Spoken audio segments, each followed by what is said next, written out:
चलो नालायक बच्चे, वेलकम है आपका पहले डेमो में बेटा। अब मैं इस डेमो में आपको पहला चैप्टर कराने वाला हूं, देखते हैं सर। बेटा जो चैप्टर है, चैप्टर का नाम है अकाउंटिंग। Accounting for partnership.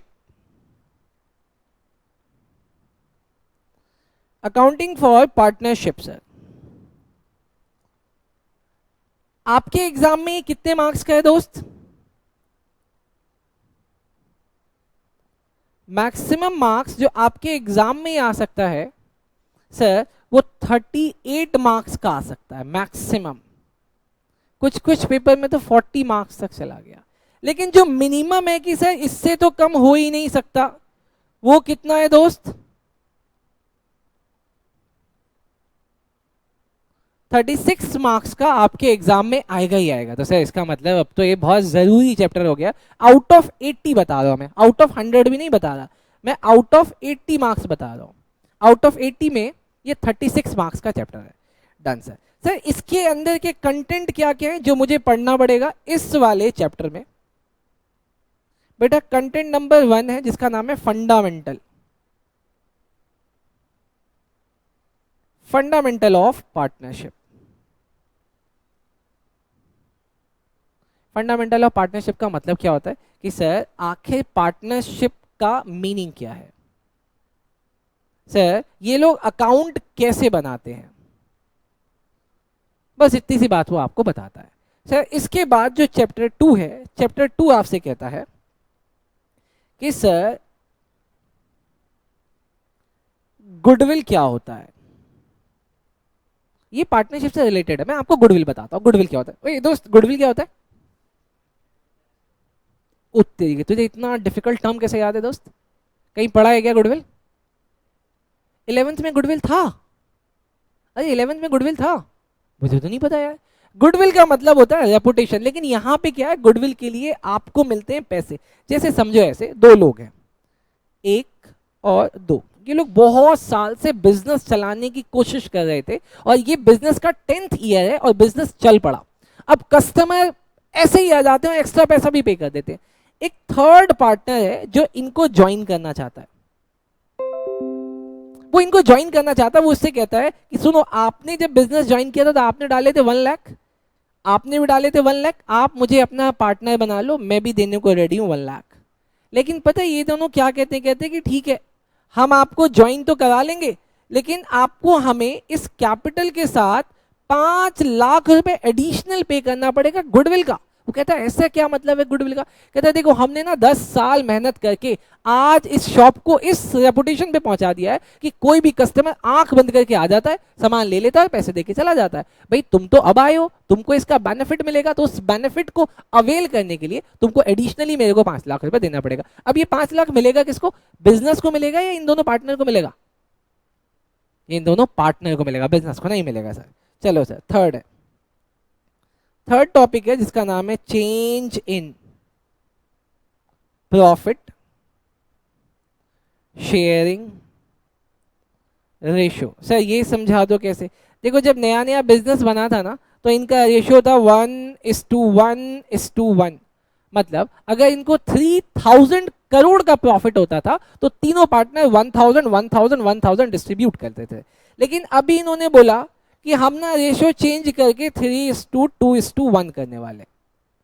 इसको बोला गया change in PSR, profit sharing ratio. बेटा ये वाला था ओल्ड और ये वाला हो गया न्यू। तो यहाँ पे कुछ अकाउंटिंग करनी पड़ती है, वो अपन सीखेंगे कैसे करना दोस्त।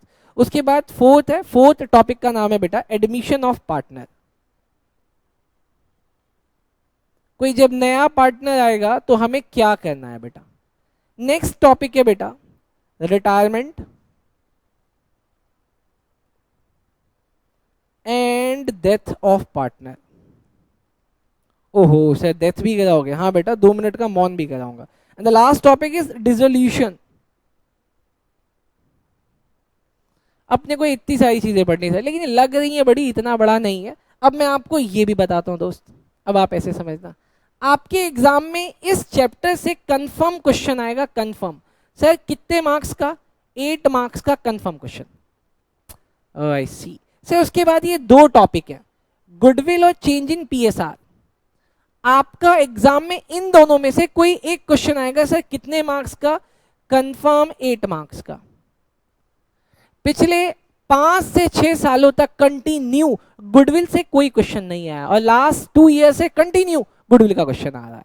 अब सवाल है कि आपके एग्जाम में आएगा कि नहीं आएगा। इस बार जो बोर्ड एग्जाम हुआ था और जो पिछली बार बोर्ड एग्जाम हुआ था, मैंने अपने यहाँ के बच्चे को बोला था बेटा गुडविल का क्वेश्चन आएगा आएगा आएगा, 100% आएगा, और गुडविल का क्वेश्चन आया। मैं अब आपके अटेम्प्ट के लिए बोलता हूँ बेटा, चेंज इन पीएसआर का क्वेश्चन आपके सिलेबस में आएगा आपके एग्जाम में, और देखना यही आएगा बेटा।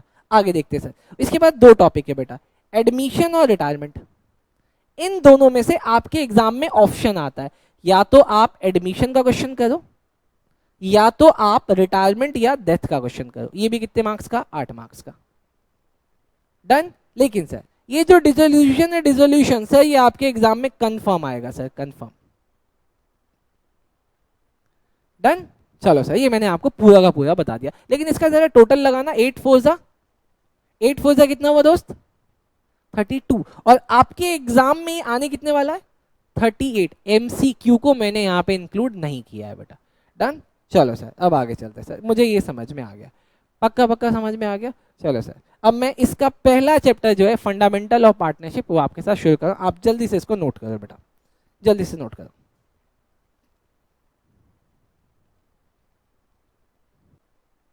चलो नालायक बच्चों, देखना सर आगे। अब हम लोग इस यूनिट का, इस चैप्टर का पहला चैप्टर शुरू कर रहे हैं बेटा, unit 1, fundamental of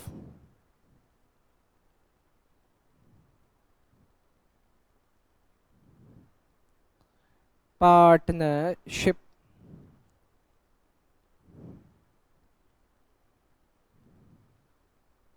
fundamental of partnership. देखो लोग, हम लोग अकाउंटेंट लोग हैं, हम अकाउंट पढ़ के बड़े होके अकाउंटेंट बनेंगे। डन, ठीक बात है, हाँ जी सर, हम अकाउंटेंट बनेंगे। या अगर हमने बहुत अच्छा पढ़ लिया, बहुत अच्छा अकाउंट पढ़ लिया, तो माइट भी पॉसिबल है कि हम चार्टेड अकाउंटेंट बन जाए, है ना। अगर आप में से किसी का सपना है तो बहुत अच्छी बात है, हम उस सपने को पूरा करते हैं, उस सपने को पूरा करने में मदद करते हैं बेटा। डन। अब फंडामेंटल ऑफ पार्टनरशिप ये बताता है कि आपको बिजनेस करना है। सर बताता तो 11th क्लास का प्रोप्राइटरशिप भी है। सर 1 मिनट, चलो थोड़ा सा हम बैकग्राउंड में चलते हैं दोस्त, अब मेरे साथ आ जाओ सर थोड़ा सा बैकग्राउंड में। अब सर हम लोग आ गए बैकग्राउंड में, और बैकग्राउंड में हमें दिखता है 11th क्लास। और सर 11th क्लास में आपने हमें सिखाया था सोल प्रोप्राइटरशिप, सोल प्रोप्राइटरशिप। और सर सोल प्रोप्राइटरशिप में आपने हमें सिखाया था कि ये लोग बनाते हैं फाइनल अकाउंट। अरे यही बताते हैं ना? हाँ जी सर, ये लोग बनाते हैं फाइनल अकाउंट। और अब मुझे बताओ, फाइनल अकाउंट में उन्होंने आपको क्या क्या बनाना सिखाया था? क्या बनाना सिखाया था दोस्त? ओके, अच्छा अच्छा अच्छा। तो पहला उन्होंने ये सिखाया था क्या? Trading and profit and loss account, इसको बोलते थे हम लोग अकाउंट, पहला ये सिखाया था। और दूसरा क्या सिखाया था? Balance sheet. क्या बैलेंस शीट भी अकाउंट होता है? अरे आप 11th पढ़ के आए यार, मैं थोड़ी ना पढ़ के आया हूं। आप बताओ, क्या बैलेंस शीट भी अकाउंट होता है? तो फिर बैलेंस शीट क्या होता है? कमाल की बात है, 11th पढ़ के आए हो, आपको पता नहीं है बेटा। दूसरी चीज वो आपको बनवाता है बैलेंस शीट। और बैलेंस शीट क्या होता है? सर बैलेंस शीट होती है स्टेटमेंट। किस चीज की स्टेटमेंट? Statement of balances. जो भी बैलेंस आपके पास बच गया वो बताता है। डन। क्या आपको ये बात याद है कि आप ट्रेडिंग एंड पी&एल के नीचे लिखते थे फॉर द ईयर एंडिंग, और बैलेंस शीट के नीचे क्या लिखते थे? बोलो यार। आप trading and profit loss account जब बनाते थे उसके नीचे क्या लिखते थे? आप उसके नीचे लिखते थे for the year ended. Done. लेकिन इसके नीचे क्या लिखते थे? इसके नीचे लिखते थे एज ऑन डेटेड। अब आप क्योंकि इंग्लिश मीडियम के बच्चे हो सारे, आपको इसका मतलब पता होगा, या फिर आपने अपने अकाउंट के टीचर से तो ये जरूर पूछा होगा, क्या मतलब होता था इसका फॉर द ईयर एंडेड और एज ऑन डेटेड?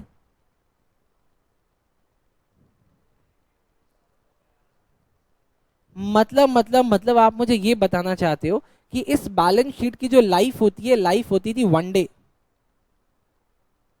और इस trading and profit and loss की जो लाइफ होती है वो कितनी होती थी?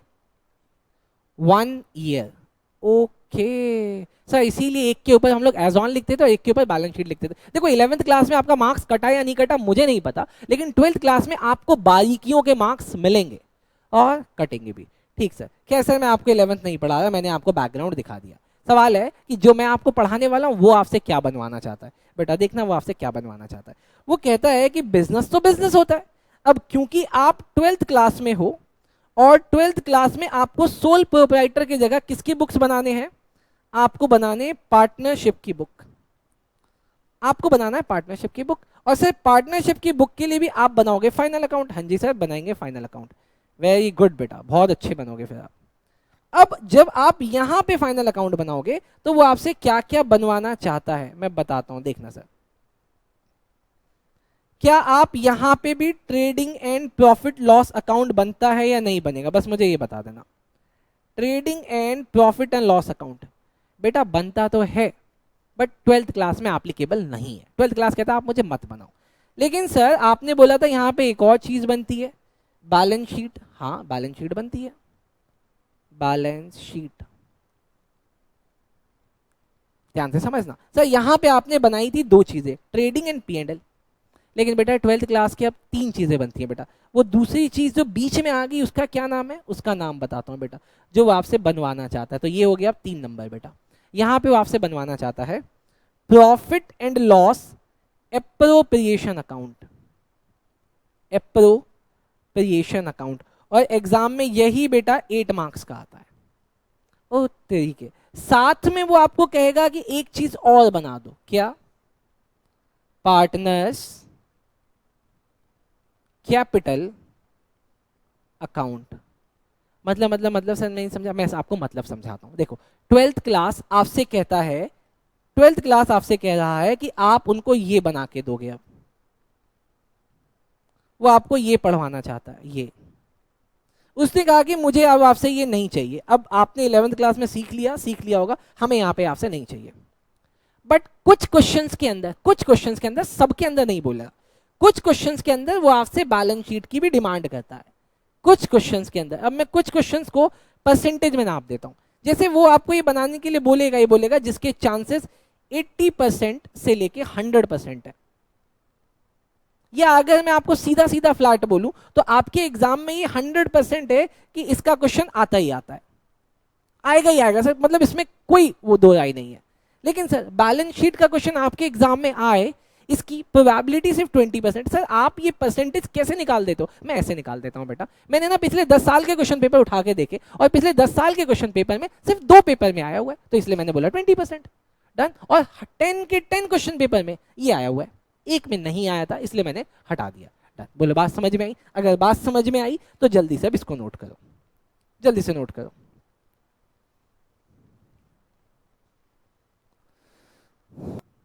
चलो नालायक बच्चों देखना, नालायक बच्चों मुझे बस एक बात बताना आप, अगर आपको याद है तो, और नहीं याद है तो बेटा मैं देखो आपको ये मान के पढ़ा ही नहीं रहा कि आपको 11th क्लास बहुत अच्छे से आती है। मैं ऐसा बिल्कुल भी नहीं माना। मैं अपने 12th क्लास में उस चीज का ध्यान रखूंगा कि आपके 11th के जो बेसिक्स रह गए होंगे मैं यहाँ पे ठीक कराऊंगा। आप ऐसा बिल्कुल भी मत मानना कि मैं आपको 11th नहीं कराऊंगा, 11th भी करा दूंगा बेटा। ठीक, चलो अब अगली चीज मुझे बताओ, जब आप ट्रेडिंग, अगर पता है तो बताना, नहीं पता तो कोई बात नहीं, बेइज्जती करा लेना बेटा। ठीक, trading and profit and loss account जब हम लोग बनाते थे तो ट्रेडिंग अकाउंट बना के हमें क्या मिलता था? Gross profit. वेरी गुड बेटा। और जब हम लोग ग्रॉस प्रॉफिट को प्रॉफिट एंड लॉस अकाउंट में लिख देते थे तो प्रॉफिट एंड लॉस अकाउंट से हमें क्या मिलता था? Net profit. Well done. और इस नेट प्रॉफिट को हम लोग कहां ले जाते थे? बैलेंस शीट में। बैलेंस शीट में कहां? एक मालूंगा, बैलेंस शीट में क्रेडिट साइड होता है।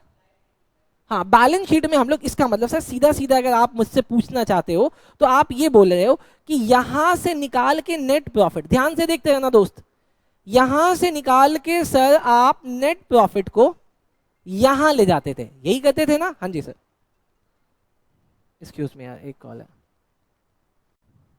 चलो देखना, यहां से नेट प्रॉफिट निकाल के हम लोग कहां ले गए? बैलेंस शीट में। डन। लेकिन सर ये सब तो पुरानी बात है, आप हमें ये क्यों सिखा रहे हो? अरे नहीं सिखाया, गलती हो गई, मेरे से लास्ट गलती हो गई।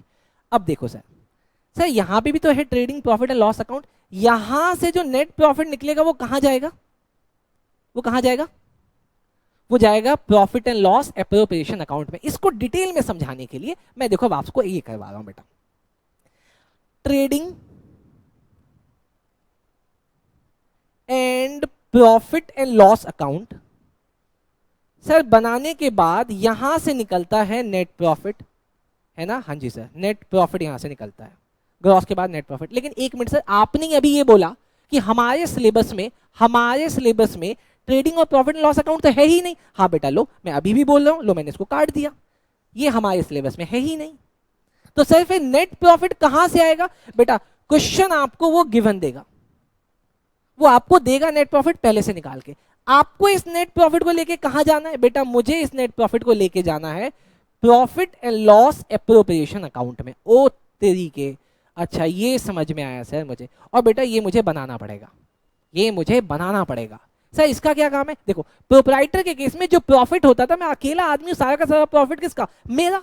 लेकिन पार्टनर के केस में एक से ज्यादा लोग हैं, तो प्रॉफिट इन दोनों में डिस्ट्रीब्यूट होगा, कहां पे होगा, profit and loss appropriation account में। फिर बेटा इस अकाउंट से वो लोग इसको ले जाएंगे पार्टनर्स कैपिटल अकाउंट में। ओके सर, यहां पे वर्ड आपने यूज किया है पार्टनर्स कैपिटल अकाउंट। सर क्योंकि मैं प्रोप्राइटर था, मेरा कैपिटल कहां पे लिखा जाता था, बैलेंस शीट में, इसीलिए मैं प्रॉफिट को बैलेंस शीट में ले जाके ऐड कर देता था। लेकिन अभी मैं एक से ज्यादा पार्टनर हूं, तो प्रॉफिट गया मेरे अलग अलग पार्टनर्स के कैपिटल अकाउंट में। और फिर यहां से बेटा, फिर यहां से बनती है बैलेंस शीट, जिसके आपके एग्जाम में आने की प्रोबेबिलिटी ओनली 20% है बेटा। डन। अब मैं आपसे फिल इन द ब्लैंक्स कराऊंगा जो आपके सीयूईटी में भी आता है। चलो sir, sir trading and profit and loss account से profit and loss appropriation account में क्या आता है, नेट प्रॉफिट आता है। Well done. Sir profit and loss appropriation account से पार्टनर्स कैपिटल अकाउंट में क्या जाता है ना, क्या जाता है सर, जैसे देखो ना, ट्रेडिंग से पी&एल में क्या गया था, ग्रॉस प्रॉफिट, ग्रॉस प्रॉफिट गया था ना, पी&एल से पी&एल एप्रोप्रिएशन अकाउंट में क्या गया, नेट प्रॉफिट। अब सवाल है profit and loss appropriation account से पार्टनर्स कैपिटल अकाउंट में क्या जाएगा, क्या जाएगा, बहुत बढ़िया, इसने वर्ड तो अच्छा बोला, लेकिन बेटा 12th क्लास उसको एक वर्ड देता है, उसको क्या वर्ड देता है, उसको कहता है डिविजिबल प्रॉफिट। क्या वर्ड बोलता है, डिविजिबल प्रॉफिट। बेटा एमसीक्यू आता है बेटा इसके ऊपर 1 मार्क्स का, वो इसको बोलता है डिविजिबल प्रॉफिट। डन, याद रहेगा, वो पूछ सकता है बेटा, क्योंकि आपको पता है सीयूटी का जो सिलेबस होता है वो 11th का भी सिलेबस होता है, इसलिए आपको याद होना चाहिए। मैं दोबारा एक बार आपसे पूछता हूं, इस बार आंसर आप करना। ट्रेडिंग अकाउंट से क्या निकलता है, ग्रॉस प्रॉफिट। ग्रॉस प्रॉफिट कहां जाता है, पी&एल से। पी&एल से क्या निकलता है, नेट प्रॉफिट। नेट प्रॉफिट कहां जाता है, profit and loss appropriation account से। Profit and loss appropriation account से क्या निकलता है, बोला ना अभी, divisible profit. Divisible profit, divisible profit कहां जाता है, पार्टनर्स कैपिटल अकाउंट में। अब सवाल है कि पार्टनर्स कैपिटल अकाउंट से क्या निकलता है जो बैलेंस शीट में जाता है, capital of each partner. Sir मैंने आपको 2 से लेके 4 मार्क्स तक का एमसीक्यू भी करा दिया, जल्दी से इसको ड्रॉ करो बेटा, जल्दी से इसको ड्रॉ करो, ये आपके सीयूटी में भी आएगा और आपके बोर्ड के एग्जाम में भी आएगा। जल्दी से ड्रॉ करो, बहुत तेजी से बेटा, बहुत तेजी से बेटा, पूरा का पूरा नोट करना है बेटा। कोई मार्क बस क्लास में सुनने के हैं दोस्त। चलो सर, अब नेक्स्ट पेज पे आते हैं सर, नेक्स्ट पेज पे सर। अब सवाल है कि sir profit and loss appropriation account जो कि आपके एग्जाम में 100% कंफर्म आने वाला है, वो कैसा दिखता है सर। लिखो सर, लिखो सर, लिखो, format of profit and loss appropriation account.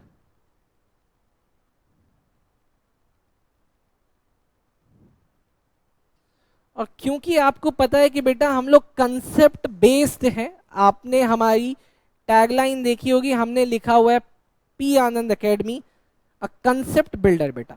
तो इस चैप्टर के अंदर हम आपको टोटल 16 कंसेप्ट कराएंगे, और ये है बेटा आपके लिए आज का कंसेप्ट नंबर 1। कॉन्सेप्ट नंबर 1 बेटा, कर लो दोस्त अंडरलाइन। ये है आपका आज का कंसेप्ट नंबर 1। टोटल 16 कंसेप्ट हैं बेटा इस चैप्टर में, और एक एक करके वो सारे कंसेप्ट आपके टिप्स पे आ जाएंगे बेटा। डन। हम आपको चैप्टर कंप्लीट कराने के बाद कंसेप्ट बुकलेट भी देंगे, जहां पे जो भी कंसेप्ट मैं आपको करवा रहा हूं वो सारे कंसेप्ट आपको वहां पे प्रिंटेड फॉर्म पे भी मिलेंगे। लेकिन पहले दे देने से होगा कि आप फिर नोट नहीं करोगे अपनी कॉपी में। और मैंने बोला हुआ है, अगर एक बच्चा जो क्वेश्चन मैं आपको दे रहा हूं 3 बार अगर कर लोगे तो आपके 100 मार्क्स कंफर्म होते हैं बेटा। देखते हैं sir. Number 1, format of profit and loss separation account कैसा बनता है बेटा। आपको यहां पे लिखना है ऊपर टॉप पे profit and loss appropriation account, फिर उसके नीचे लिखना है आपको for the year ended on 31st March 2025। Done. इसके बाद आपको लेजर की तरह कुछ लाइन खींचने हैं, बट बेटा वो लाइन में डेट का कॉलम नहीं होगा। तो सर फिर कितने कॉलम होंगे? सर कितने होंगे?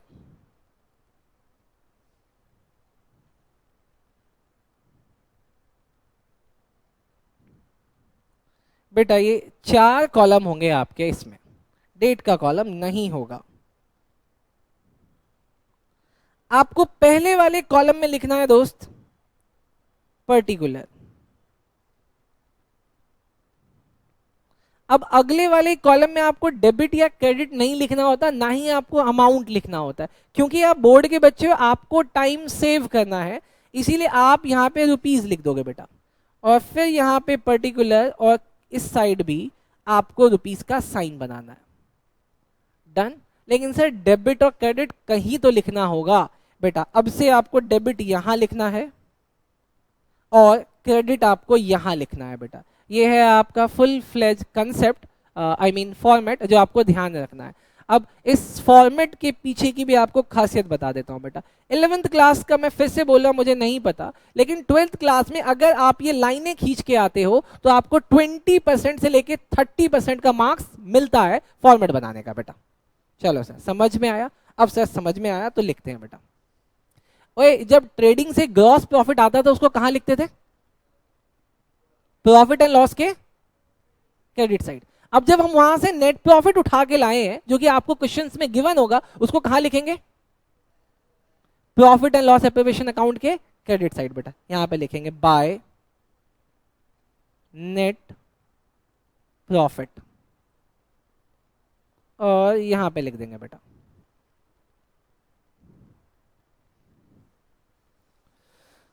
चलो सर इतना समझ में आता है, तो अब अगली चीज देखते हैं। सर देखो क्या होता है बिजनेस में ना, बिजनेस में जब एक से ज्यादा आदमी काम कर रहे होते हैं, जैसे आपने देखा इस एकेडमी में भी बहुत सारे लोग काम करते हैं, कुछ आदमी ज्यादा काम करता है, कुछ लोग बहुत कम काम करते हैं। देखा आपने जो अंदर लोग बैठे हैं, कुछ लोग कम काम करते हैं बेटा। तो क्या आपको ऐसा नहीं लगता कि जो ज्यादा काम करता है उसको ज्यादा पैसे मिलने चाहिए? ऐसा होना चाहिए? हाँ बेटा ऐसा होता है, इसीलिए ये लोग सैलरी का कंसेप्ट लेके आते हैं और यहां पे लिखते हैं टू सैलरी। और मैं अभी कन्वीनियंस के लिए मान लेता हूं कि 2 ही पार्टनर हैं, एक पार्टनर का नाम है पी और एक पार्टनर का नाम है वी। ठीक, ये पी की सैलरी, ये वी की सैलरी, और दोनों को ऐड करके लिख दिया बाहर। डन। हाँ जी सर। सर ये सैलरी क्या क्वेश्चन में गिवन होगा? यस बेटा, इधर गिवन होगा या फिर वो कैलकुलेट करने का आपको पैटर्न बता देगा। Done sir. दूसरी सर, इसके अलावा क्योंकि हम कोचिंग बिजनेस चलाते हैं, कुछ लोग बच्चे बाहर से ढूंढ ढूंढ के लेके आते हैं, स्कूलों में बात करते हैं और कहते हैं कि हम बच्चे लाएंगे तो अपने को चाहिए कमीशन। तो बेटा यहां पे कंसेप्ट आ गया कमीशन का। कमीशन, अगर पी बच्चे लेके आया तो पी को मिलेगा, वी लेके आया तो वी को मिलेगा, दोनों को ऐड करके बाहर लिख देंगे। डन। चलो सर ये भी बहुत अच्छा लगा सर। अरे हाँ आसान तो है, आसान तो है, मैं तो बोल ही रहा हूँ कि बहुत आसान है, तुम मानते ही नहीं हो। चलो सर तीसरी चीज, अच्छा क्या जरूरी है कि बिजनेस में सारे पार्टनर इक्वल पैसा लगाएं? कुछ ज्यादा भी लगा सकते हो, कुछ कम भी। तो एक कंसेप्ट आ गया इंटरेस्ट ऑन कैपिटल। जो पार्टनर ज्यादा कैपिटल देगा उसको ज्यादा मिलेगा, जो कम देगा उसको कम मिलेगा। Two, interest on capital. अब इंटरेस्ट ऑन कैपिटल भी सर कैपिटल के हिसाब से मिलेगा, क्वेश्चन में इधर गिवन होगा या फिर आपको कैलकुलेट करने का पैटर्न बता देगा। डन दोस्त, समझ में आया क्या? दोस्त अब मेरी एक और बात सुनियो, बिजनेस में प्रॉफिट कब होता है? साल के एंड में। लेकिन जो लोग जॉब करते हैं, जो लोग जॉब करते हैं उनको सैलरी कब मिलती है? महीने महीने मिल जाती है। अब बताओ अगर मैं बिजनेस कर रहा हूं तो क्या मैं पूरे साल वेट करूं कि प्रॉफिट आएगा तब मैं पैसा घर लेके जाऊंगा, फिर मैं बोलूंगा अपनी वाइफ से कि वाइफ खाना बना दो? अरे कैसे बनाएगी, तब तक तो बेचारी बचेगी ही नहीं। तो बेटा इसलिए बिजनेस में कंसेप्ट आ गया, कंसेप्ट का नाम आया ड्राइंग। ड्राइंग कहता है कि आप बिजनेस में से पैसा निकाल के ले जा सकते हो।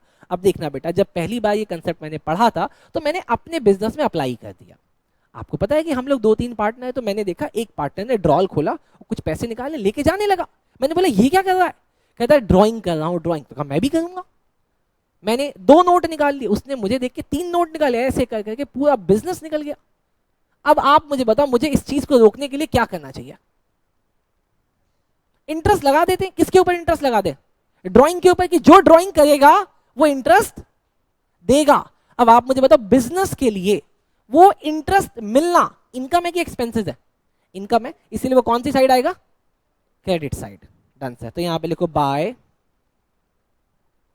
Interest on drawing.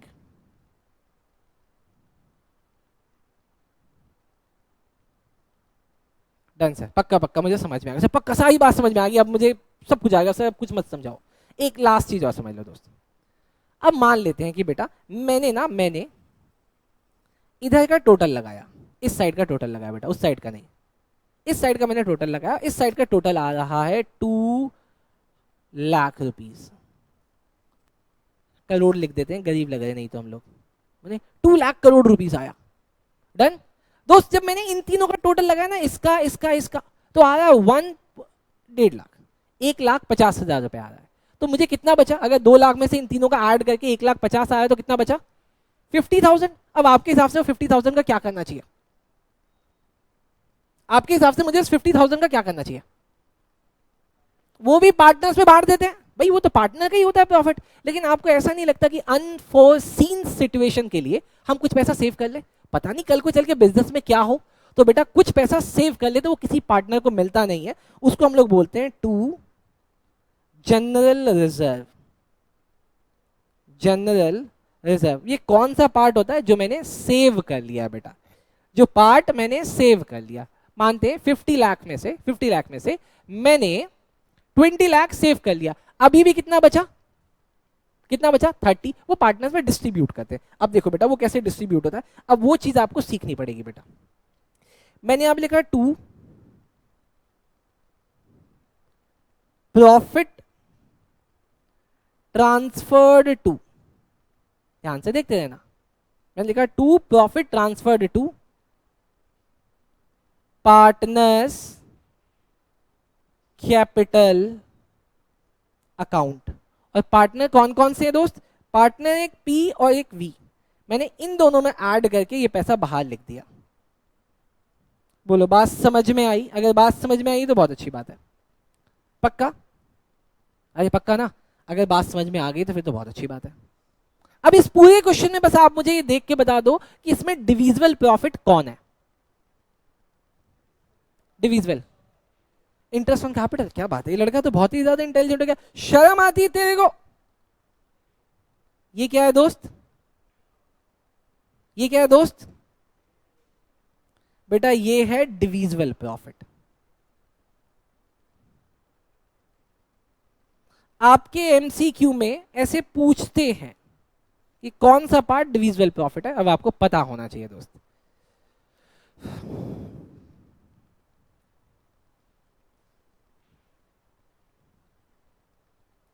डन? चलो सर,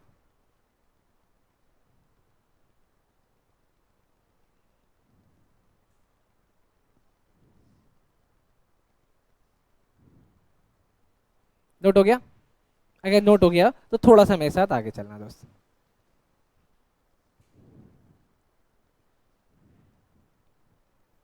अब देखना सर कंसेप्ट नंबर 2। मैंने आपको कंसेप्ट नंबर 1 करा दिया, अभी देखना बेटा concept number 2।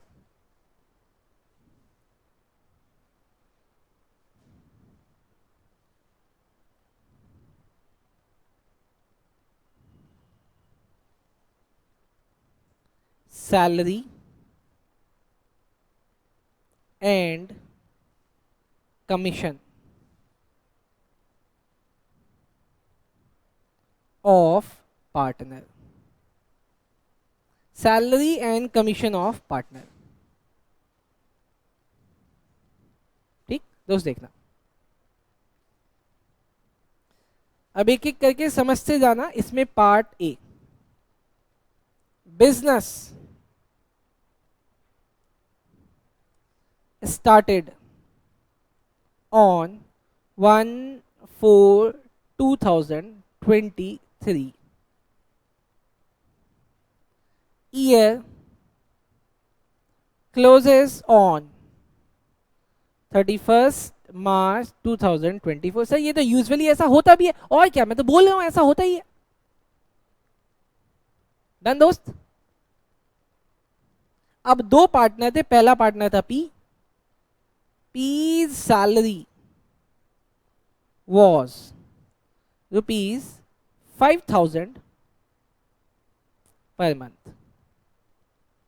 Done. V's salary was ₹10,000 per quarter.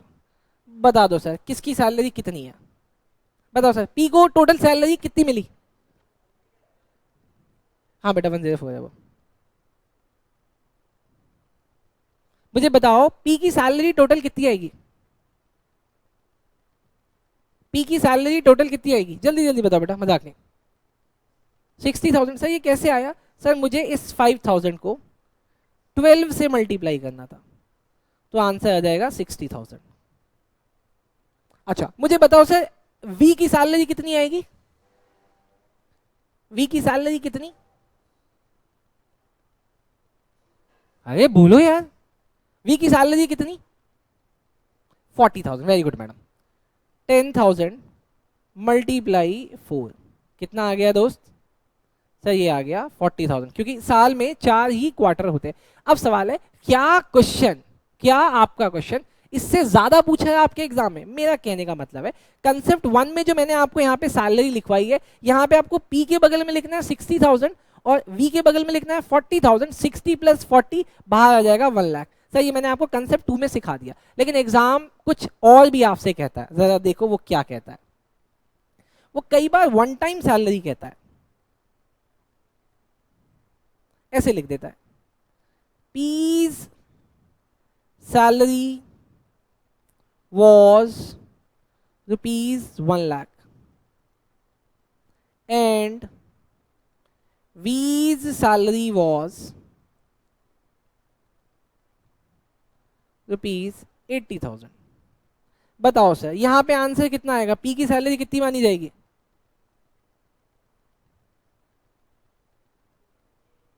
P की सैलरी कितनी मानी जाएगी? सर सीधा सीधा 1 लाख। यहाँ पे कहीं पे पर मंथ लिखा था?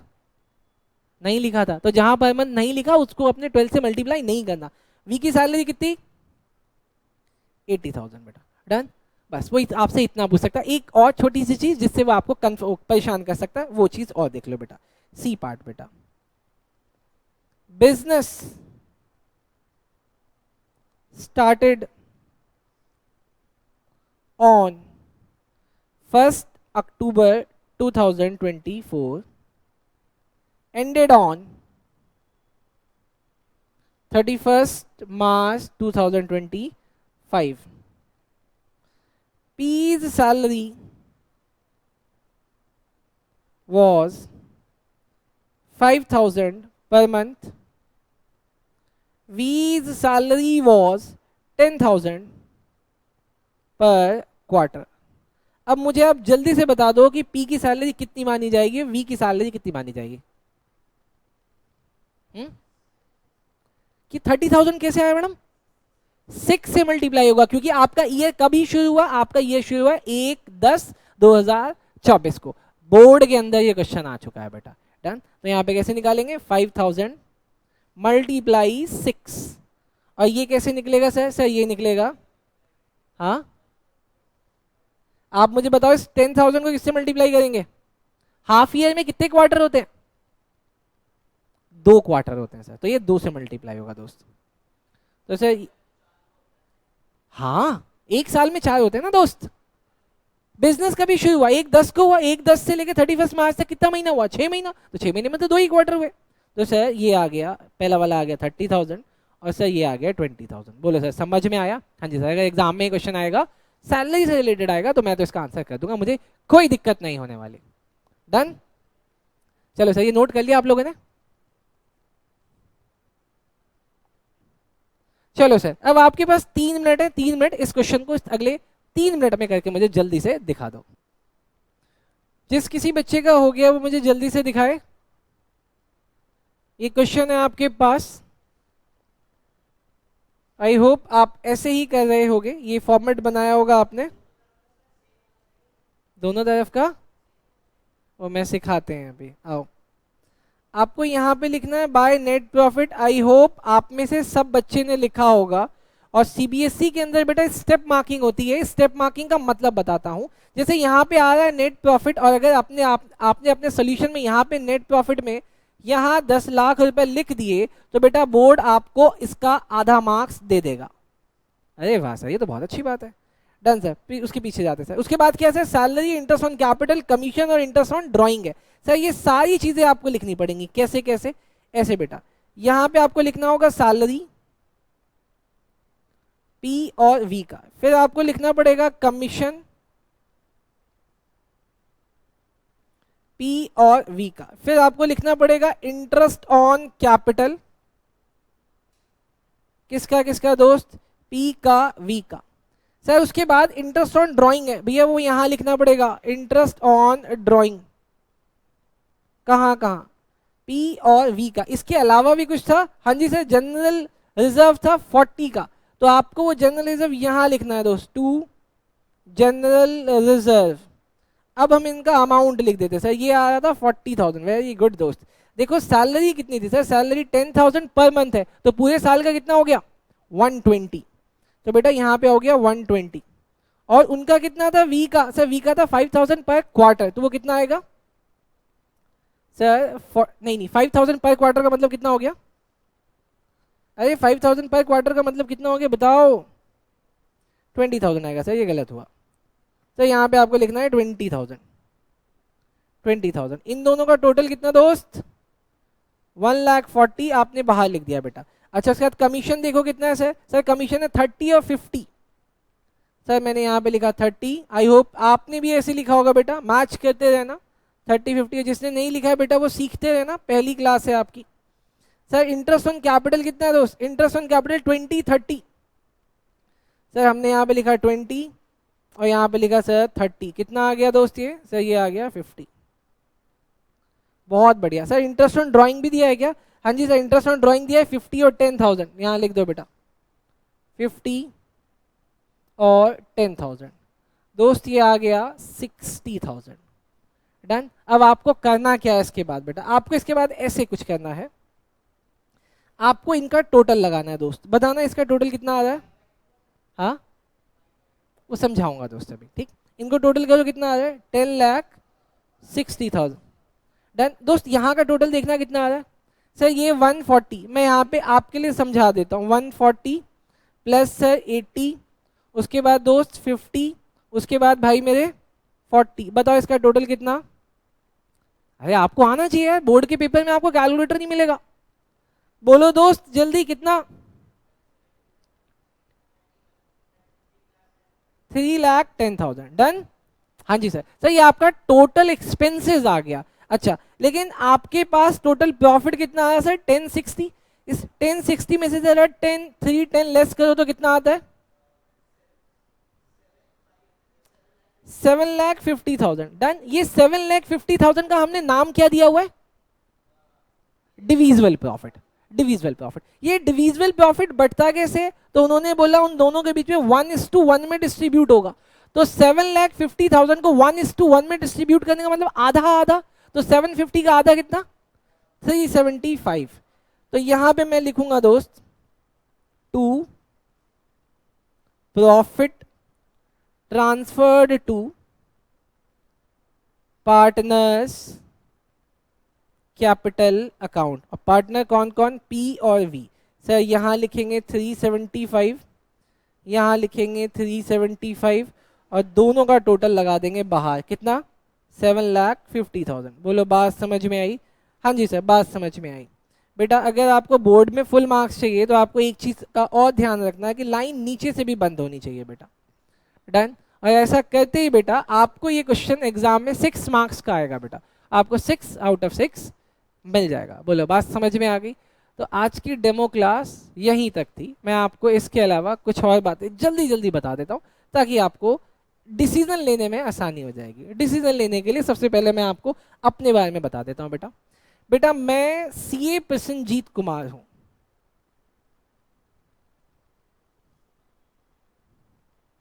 सीए का मतलब है कि मैंने सीए किया हुआ है बेटा, ठीक। 2019 का पास आउट हूं बेटा, मैं 2019 का पास आउट हूं बेटा। इससे पहले मैंने 12th भी किया हुआ है, मैंने बीकॉम भी किया हुआ है और मैंने एलएलबी भी किया हुआ है। लेकिन इन सब डिग्रियों को करने से क्या फायदा है सर? आप अच्छा पढ़ाते हो या नहीं पढ़ाते हो, इस बात का पता कैसे चलेगा? देखो वो तो आप पढ़ के ही पता लगा पाओगे कि मैं अच्छा पढ़ाता हूं या नहीं पढ़ाता हूं बेटा। लेकिन बेटा 2017 से जब मैंने पहली बार पढ़ाना शुरू किया था तो जयपुरिया का एक बच्चा है जो 3 सब्जेक्ट में 100 लाया था, वो हमारे यहाँ से पढ़ा था। 2018 में बेटा एक बच्चा हमारे यहाँ से 3 बच्चे 100 मार्क्स लेके आए थे बेटा अकाउंटेंसी में। 2019 में बेटा ये सिलसिला जो चलता जा रहा है चलता जा रहा है, हर बार हमारे यहाँ पे कोई ना कोई 100 मार्क्स लेके आ रहा है। इस बैच में भी एक बच्चा बैठा हुआ है, नाम तेरा तेजस, इसकी सिस्टर भी यहीं से पढ़ी है, वो भी 100 मार्क्स लेके आई है। दोस्त 100 मार्क्स लेके आई है? हाँ जी बेटा। और बेटा इस बार का रिजल्ट 2024 का आने वाला है। मैं आपको चैलेंज के साथ कह सकता हूं कि हमारे यहाँ के 10 से ज्यादा बच्चे 100 मार्क्स ला रहे हैं और चांसेस पूरे हैं कि 1 से लेके 3 बच्चे बेटा 500 मार्क्स भी लेके आएंगे आउट ऑफ 500 में बेटा। लेकिन ये सब वो बच्चे जो यहाँ से पढ़ के चले गए। आपको मैं कैसा लग रहा हूं ये बात आप खुद ही पढ़ के डिसाइड कर सकते हो बेटा। तो आज का डेमो हुआ, आई होप आपको अच्छा लगा होगा। आपको जैसा भी रिस्पॉन्स है आप मुझे जरूर बताएं, ठीक। चलो थैंक यू बेटा आज के लिए।